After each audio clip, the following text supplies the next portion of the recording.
Hey guys, welcome to the workshop. Have you ever looked at some of that furniture you see in a lot of country stores and wondered how do they get that distressed paint look?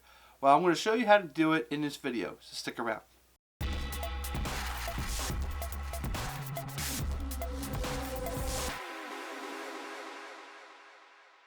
So the method is actually quite simple. I've done this a lot in my shop, and there's one critical aspect of it that oftentimes gets missed. But for an example, I'm going to use this piece of pine, and to begin, you're going to want to make sure whatever you're painting is nice and sanded smooth with 220 grit sandpaper. So once you've got it sanded nice and smooth, you're going to want to think a little bit about what you're going to want to paint this thing at. So let's, for an example, say that I'm going to paint the project white, but I want the undertone that comes up through to be kind of a black and kind of a brown tone. So what you want to do is find a really good spray paint. I'm going to use this matte coffee bean one. It's kind of the color I'm looking for. I'm going to use this to spray paint the entire board with this and let it completely dry.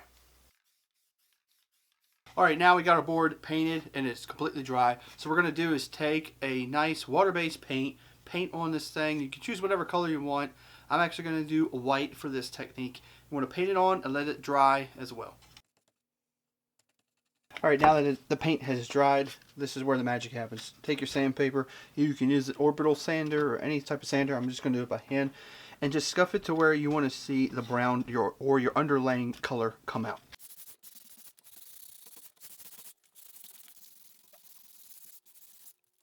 Okay, well there we go. One more step left to do, and what we're going to want to do is actually apply some paste wax to this, rub it in, buff it in, and then wipe off the excess, get it to a nice shine, and then you're good to go.